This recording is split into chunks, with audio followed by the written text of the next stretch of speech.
ক্ৰিকেটৰ বেটেৰে প্ৰহাৰ সাংসদ ৰকিবুল হুছেইনক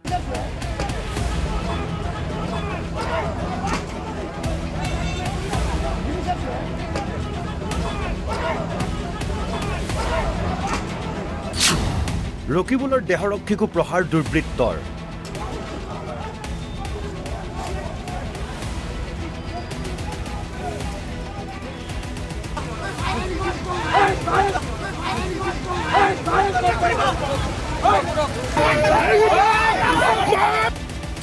দেহৰক্ষীৰ বন্দুক কাঢ়ি নিয়াৰ চেষ্টা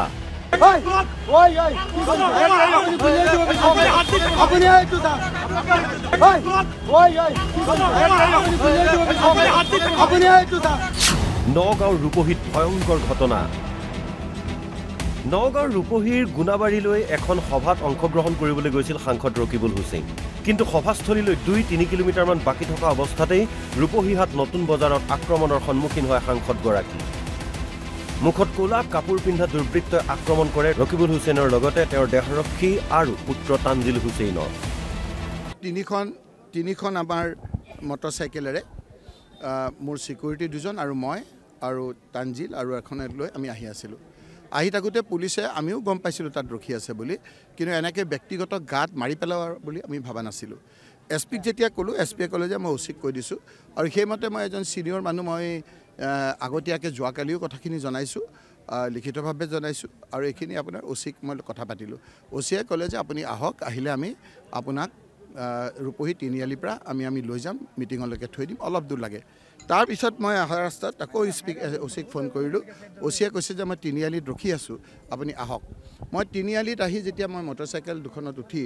এখনত উঠি আৰু দুজনত মোৰ সিকিউৰিটি উঠি মই যেতিয়া আহি আছিলোঁ তেতিয়া দেখিলোঁ যে ওচি তাত নাই ওচিক আকৌ ফোন কৰোঁতে ক'লে যে মই কলেজৰ ওচৰত ৰখি আছিলোঁ তাৰমানে ওচি সেইফালেদি আহোঁতে যি 20-30টা ল'ৰা আমাৰ ডকাইত চুৰ দিন দুপৰত ৰখি আছে যিসকলক আমাৰ ইলেকশ্যনৰ সময়ত আমাৰ MLA সকলক গাড়ী ভাঙাৰ পিছতো বিভিন্ন ধৰণে অত্যাচাৰ কৰাৰ পিছতো কোনো একশ্যন হোৱা নাই হিমন্ত বিশ্ব শৰ্মা ডাঙৰীয়াই ৰাতি তেওঁলোকৰ লগত অপেনলি খোলাকৈ যেতিয়া কথা পতা আৰম্ভ কৰিলে তেখেতসকলৰ সাহস বাঢ়ি গ'ল আৰু সেইকাৰণে আজি উদ্যন্ত ডকাইত চুৰ মাৰ্ডাৰ কেছৰ আসামী স্পষ্টকৈ সকলো জানে ভিডিঅ'ত আমাৰ কথাবিলাক আছেই মোক তেওঁলোকে ব্যক্তিগতভাৱে তাত আক্ৰমণ কৰে হাতত বিভিন্ন ধৰণৰ অস্ত্ৰ শস্ত্ৰ লৈ আহিছে তেখেতসকলে অস্ত্ৰ শস্ত্ৰ লৈ মোক মাৰিবলৈ আহিছে আৰু তেতিয়া উপায়হীন হৈ মোৰ এজন সিকিউৰিটিটো ভয়ত পলালেই সিকিউৰিটিটো বোধহয় তেনেকেই দিছে তেওঁলোকে দিছে কাক দিব লাগে মই নাজানো কাক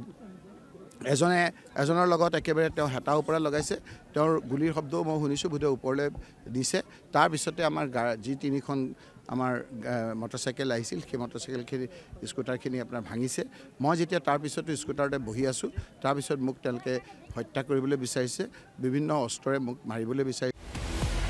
এই ঘটনাৰ পিছতেই বিধানসভাৰ মজিয়াত মুখ্যমন্ত্ৰী হিমন্ত বিশ্ব শৰ্মাই এক বিবৃতিযোগে ঘোষণা কৰে যে সামগ্ৰী ৰূপহীহাটলৈ গ'লে সাংসদ ৰকিবুল হুছেইনক প্ৰদান কৰা হ'ব অতিৰিক্ত নিৰাপত্তা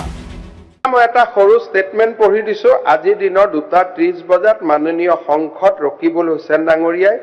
ৰূপহী থানাৰ অন্তৰ্গত গুণামৰী গাঁৱলৈ গৈ থকা অৱস্থাত জনতাই তেখেতক বাধা প্ৰদান কৰে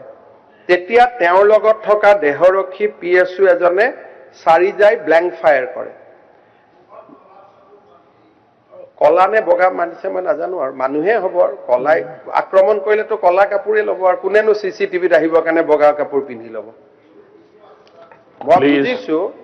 যে ৰূপহীহাট থানাত ৰূপহীটো আমাৰ জেগাই নহয় ৰূপহী সামগুৰি তেওঁৰে জেগা গতিকে তেখেতৰ জেগাত কোনোবাই তেওঁক আক্ৰমণ কৰিলেতো কলা কাপোৰ পিন্ধিয়ে ল'ব লাগিব নহ'লে মুখখন দেখাই কোনে কৰিব সেইটোতো সাধাৰণ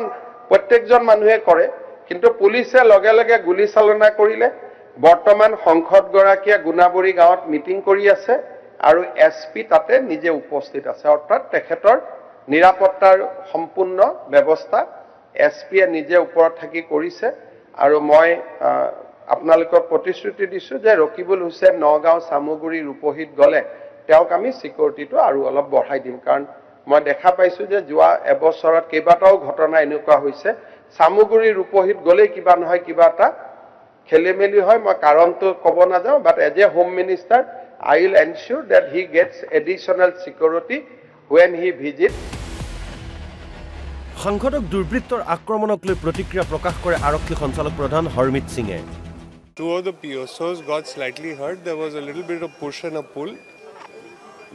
After that, the MP sat in his car and carried on. He was then addressing a public meeting. The SP is on the spot. As we get further details, we'll share with you.